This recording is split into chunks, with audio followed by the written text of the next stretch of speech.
जय Hind, good morning मेरे प्यारे बच्चों, कैसे आप सभी लोग। तो आपको पता है आज 7 तारीख है और रात के 11:50 तक जो है ना आपको सैनिक स्कूल का जो चॉइस का रिजल्ट जो है आ चुका है, उसको एक्सेप्ट और रिजेक्ट करना आज लास्ट डेट है।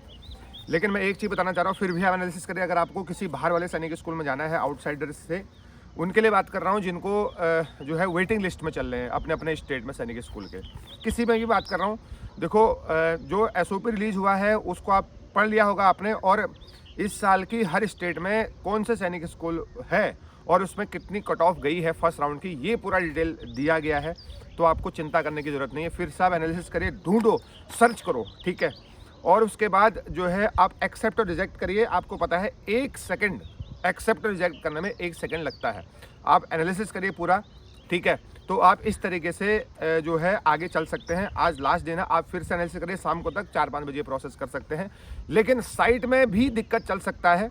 और दूसरा सवाल यह है कि सर जिनको सीट अलॉटमेंट हो गया है किसी भी सैनिक स्कूल में और वो जाना चाह रहे हैं, तो प्रोविजनल जो है वो लेटर है, अलॉटमेंट लेटर जो है वो बहुत सारे बच्चे मैसेज कर रहे हैं, सर जो है अभी वो डाउनलोड नहीं हो रहा है। डाउनलोड हो जाएगा, चिंता मत करिए, साइट चलने लग जाएगी, ठीक है।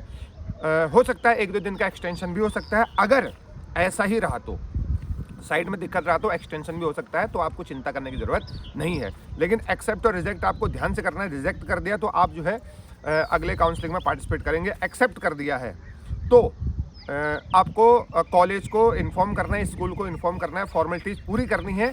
और जो इन्फॉर्मेशन है ना उसमें जो है कल 8 तारीख से 11 तारीख तक आपको जो है एडमिशन फॉर्मेलिटीज़ स्कूल से कांटेक्ट करना है, संपर्क करना है कि क्या क्या हमको आगे करना पड़ेगा। और 12 तारीख को जो है ना पोर्टल पे फिर से पोर्टल पे आपको अपडेट कर दिया जाएगा। अभी तक की ये इन्फॉर्मेशन है, ठीक है। क्योंकि अपन लोग सैनिक उत्तराखंड में है, देहरादून से मैं हल्द्वानी में हूँ, तो मैं सैनिक स्कूल घोलाखाल की बात करता हूँ। बॉय होम 6th क्लास की बात करूंगा पहले, फिर 9th क्लास की। देखो डिफेंस कैटेगरी में 270 बॉयज़ और 270 गर्ल कट ऑफ गई है। ओबीसी में अभी तो फिलहाल फर्स्ट राउंड की 247 है और गर्ल्स की जो है 269, और एससी कैटेगरी 236 और 196 जो है एससी जो है बॉयज़। एसटी कैटेगरी में 214 नंबर, एसटी कट ऑफ 214 गई है बॉयज़ और गर्ल्स गई है 228, और 272 जनरल की गई है बॉयज़ में 6th क्लास की, और 276 जो है गर्ल्स की मेरिट गई है। और अगर मैं 9th क्लास की बात करूं तो 298 बाहर वाले बच्चों को घोड़ाखाल में, 6th क्लास में। तो अगर कोई बच्चा बाहर का है, घोड़ाखाल माना चाहते हो, तो उसको कम से कम जो है 288 मार्क्स होने ही चाहिए, तो उनको सैनिक स्कूल घोड़ाखाल अलॉट हो गया, जो बाहर अदर स्टेट वाले हैं। बॉय की बात कर रहा हूँ, 284 ओबीसी, 270 एससी, 267 जो है ना वो एसटी कैटेगरी, और 288 जनरल कैटेगरी। जो बाहर वाले बच्चे उत्तराखंड में घोड़ाखाल माना चाहते हैं, तो उन्हीं कट ऑफ जो है 288 के अराउंड मेरे प्यारे बच्चों गई है, ठीक है। ऐसे ही 9th क्लास की बात करूं तो जो डिफेंस वाले हैं, होम स्टेट उत्तराखंड वालों के लिए घोड़ाखाल में 268, डिफेंस की ओबीसी की 320 है, तो ओबीसी की काफ़ी नीचे की है 320, एससी कैटेगरी की और नीचे है 298, एसटी कैटेगरी की 328 के आसपास मेरिट गई है, और जनरल कैटेगरी की 362।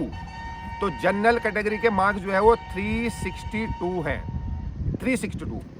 और अगर बाहर वाले बच्चे अगर उत्तराखंड में आना चाहते हैं तो डिफेंस के कम से कम 378 होने चाहिए, ओबीसी के जो है ओबीसी के कम से कम 370 होने चाहिए, SC category 342 marks cut off गई है, एसटी कैटेगरी की 350, एसटी कैटेगरी की 350, और जनरल कैटेगरी के जो है ना 376 मार्क्स जो है वो गए हैं जनरल कैटेगरी में। जो बाहर वाले बच्चे उत्तराखंड में आना चाहते हैं, घोड़ाखाल में आना चाहते हैं, तो उनको कम से कम जनरल कैटेगरी में 376 मार्क्स चाहिए।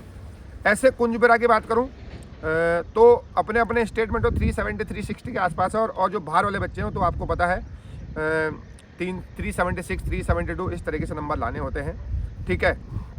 और 6th क्लास में तो कट ऑफ जो है 280 262 272 284, तो हर कैटेगरी की कट ऑफ गई है। तो अपने अपने स्टेट में तो स्टूडेंट्स को आइडिया हो ही जाता है कि मुझे ये कुंजोपुरा मिलेगा या घोड़ाखाल मिलेगा। मेन इश्यू होता है आउटसाइडर्स का। एक चीज़ मैं आपको बता रहा हूँ, देखो अगर आपका कहीं आउटसाइड में अच्छे नंबर हैं और सैनिक स्कूल घोड़ाखाल आपको अलॉट हो गया तो वेल एंड गुड है, ठीक है।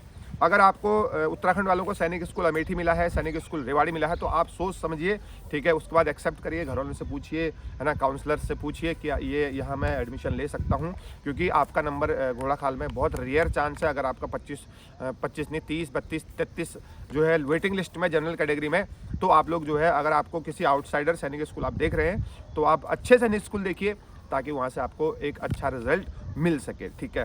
अब इससे नीचे मेरिट का आना थोड़ा सा टफ पड़ता है ना।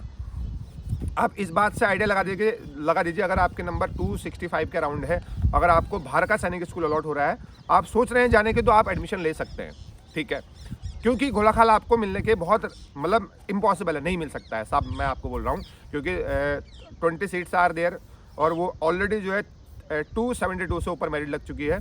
फिर जैसे जैसे नंबर नीचे को आते हैं ना, 270, 268, 267, इसमें नंबर ऑफ स्टूडेंट्स पर नंबर में ना, नंबर ऑफ स्टूडेंट जो है बहुत ज़्यादा होते हैं, है ना। हायर मार्क्स में तो नंबर ऑफ स्टूडेंट्स कम मिलेंगे, लेकिन जैसे नीचे नीचे आते जाएंगे तो नंबर ऑफ स्टूडेंट ज़्यादा होते हैं।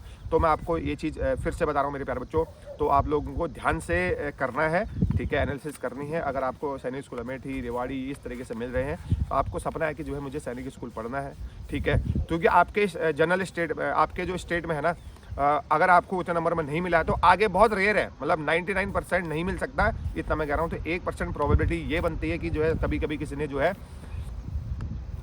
सीट छोड़ दी, तो आपको मिल सकती है, ठीक है, लेकिन ऐसा बहुत कम होता है, क्योंकि आपको इस साल होल्ड लाइन कंटिन्यू नहीं करना है, रिजेक्ट और एक्सेप्ट करना है। आपको सैनिक स्कूल रेवाड़ी मिल गया, तो आप एक्सेप्ट करिए, वहाँ की फॉर्मेलिटीज पूरी करिए, फीस भरिए, फिर आप जो है नेक्स्ट राउंड में भी पार्टिसिपेट कर सकते हैं। आपको मान लीजिए बाई चांस अगर एक अच्छा सा स्कूल मिल गया, तो आप वहाँ पर जा सकते हैं, और जो जहाँ भी आपने फर्स्ट राउंड में एडमिशन लिया है, वहाँ से वो आपकी फ़ीस, आपके सारे डॉक्यूमेंट जो है वहाँ ट्रांसफ़र कर देंगे, ठीक है ना।